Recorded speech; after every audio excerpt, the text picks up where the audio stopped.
Fala pessoal aqui novamente, comentar aqui um pouquinho sobre Daniel James do Leeds, né? Estamos aí no Deadline Day, então vão se confirmando algumas transferências, né? Na verdade a transferência dele foi confirmada, entre aspas, pelo Fabrício Romano ontem, né? Mas enfim, o anúncio acabou de acontecer há algumas horas, né? Alguns minutos, na verdade. E eu quero comentar aqui um pouquinho sobre isso, né? Bom, pessoal, antes de fato começar a entrar no assunto, é importante que você siga os links da descrição, né? O link do Twitter do canal, o primeiro link da descrição, sou bastante ativo por lá. Assim, a rede social que eu sou ativo ali o dia inteiro, a principal rede social se você quiser conversar e tal, retweetar, curtir as coisas, interagir, então segue lá. O link do Instagram, o link do canal secundário Torcedor do Burnley, o Twitter do canal secundário Torcedor do Burnley, e os parceiros, Fã da Premier League, Zona Mista, Resenha Futebol, Premier League mais 18 e o canal do meu amigo. Que não é sobre futebol, mas enfim, vai lá dar uma moral pra eles, se você gosta desse universo geek, nerd e tal, falar que você veio pelo João Gabriel, meu parceiro de longa data, tá? Bom, pessoal, vamos lá então, né? O Daniel James é um dos jogadores que ficou, de certa forma, na boca do povo, né? Ficou em relevância nessas últimas temporadas, né? Afinal de contas, estava no United, né? Ele vem meio que desconhecido ali do Swansea e tal. O United já tinha atravessado, né, a negociação com o Leeds lá em meados da temporada 18 e 19, lá em janeiro de 2019, né? Ali na janela de inverno da temporada anterior a que ele chega, né? E ele acaba sendo confirmado ali, assim que acaba a temporada 18 e 19, se não me engano, até antes da final da Champions entre Liverpool e Tottenham ali, assim quando acaba a temporada, né? Enfim, já tinha vídeo dele treinando e tal. E de fato, assim, o impacto inicial dele foi muito bom, né? Principalmente nos jogos grandes, né? Em que o United já adotava aquela postura um pouco mais reativa. Ele era uma das principais válvulas de escape, assim, o cara que ia ocupar o corredor para arrancar com a bola, né? Ele deu algumas assistências importantes, fez alguns gols importantes e tal. E assim, um jogador com muita capacidade, assim, muito fôlego e tal, um jogador com muita dedicação no momento sem bola também. Então ele foi importante, nos primeiros meses ali dele foram muito bons, né? Mas depois eu acho que assim, quando foram chegando as peças, até um pouquinho antes até, né? Ele já tinha caído um pouquinho de nível, um pouquinho antes ali, por exemplo, do Bruno Fernandes chegar, né? De ter aquela pausa ali pra pandemia e voltar o Pogba, por exemplo, da lesão que tirou ele de boa parte daquela primeira metade da temporada e tal. E foi ficando assim, um pouco mais claro assim, de que ele era um jogador de fato de outro nível, né? Não conseguiu tecnicamente agregar nem muita coisa e assim, se a gente pensa, por exemplo, com o crescimento do Greenwood, com a chegada do Cavani na temporada passada, né? O Greenwood mais no crescimento ainda em 19 e 20, na reta final de 19 e 20 até, né? Mas nessa temporada com a chegada do Sancho e do Cristiano Ronaldo, era de se esperar que ele fosse ser, talvez ali a última opção ali do setor do ataque, o Diallo, por exemplo, que talvez esteja até um pouco atrás dele, mas mais por conta da idade mesmo, de não ser um jogador ainda testado no nível profissional, mas é um cara com um teto mais alto que ele, né? Então era bem esperado que ele fosse ser uma das últimas opções e pelo valor, né? Até eu vi muita gente criticando o valor, falando que é muito alto. Assim, em termos absolutos é de fato alto, assim, mas levando em consideração o contexto, acho que é um valor normal ali na Premier League, né? Um jogador jovem, de equipe grande, na reta final da janela, né? Um jogador que já era desejado pelo Leeds, então tem esse fator também, né? Do seu freguês querer muito aquilo. Então é um valor mesmo normal, ainda mais nessa realidade paralela da Premier League. Mas mesmo assim, eu acho que é um valor normal, assim, no contexto, né? E assim, o interessante é que assim, ele já era um jogador que era pedido do Bielsa lá atrás, né?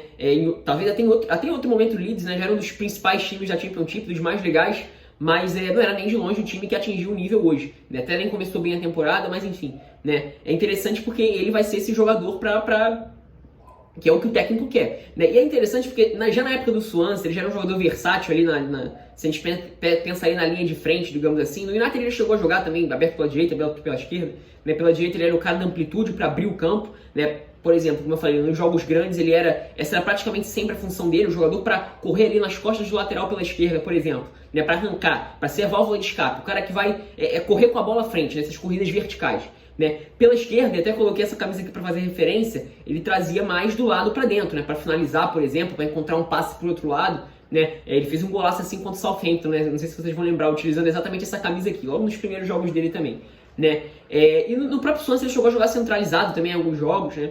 Então assim, a alternativa que ele dá pro Leeds é bastante, né? Uma coisa interessante é que eu acho que assim, né? Os jogadores de lado já estão bem consolidados no Leeds, então o Rafinha pelo lado direito e o Jack Harrison pelo lado esquerdo, ele é até de perfis diferentes, né? E até ele entrega coisas de forma diferente, né? Comparado a cada um dos lados dos perfis dos jogadores de lado do Leeds, né? Ele jogando pela direita, ele vai ser um cara mais de abrir o campo, né? Já que o Rafinha quase sempre centraliza. Até em alguns momentos o Rafinha traz pra linha de fundo também. Mas enfim, é um pouco mais restrito por conta da perna esquerda. E no outro lado, o Jack Harrison é um jogador que abre o campo pelo lado esquerdo. E até um cara que eu acho que pode que o Daniel James pode emular pelo lado direito. Até, por exemplo, se a gente for ver no jogo contra o Leeds, o Jack Harrison já jogou assim algumas outras vezes, né?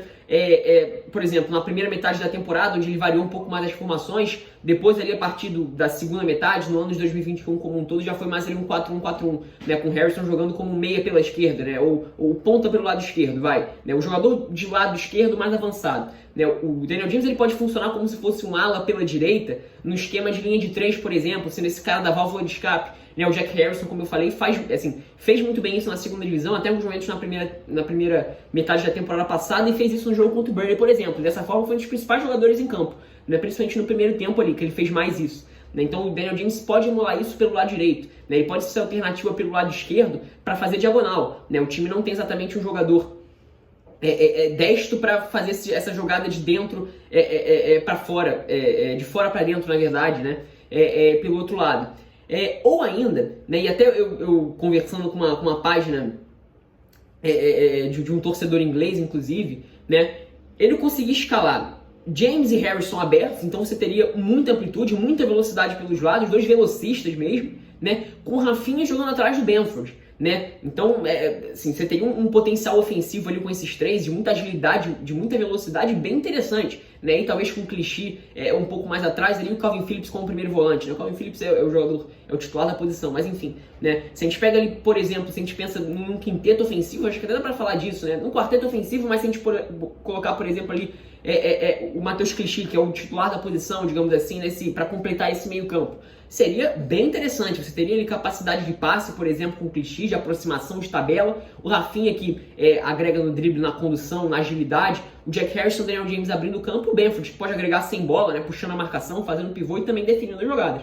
Então assim, pode ser bem interessante. E por exemplo, também não descarto ele em alguns momentos, jogar por exemplo ali atrás do Bamford, recebendo a bola nas costas dos volantes, por exemplo, em alguns jogos, na reta final de alguns jogos, por exemplo, ele alternar isso. Né, talvez aí possa ser um pouco mais difícil se ele começar jogando, porque naturalmente ele vai perder fôlego, apesar de ele ter bastante. Né? Mas, por exemplo, ele entrando no decorrer dos jogos para jogar atrás do Patrick Bamford, por exemplo, e até quem sabe sendo lançado pelo Rafinha, lançado pelo Bamford, né? Ele não é um jogador com uma definição tão boa assim, né? Mas eu acho que, assim, ele até evoluiu um pouquinho dessa forma no Manchester United, sim, né?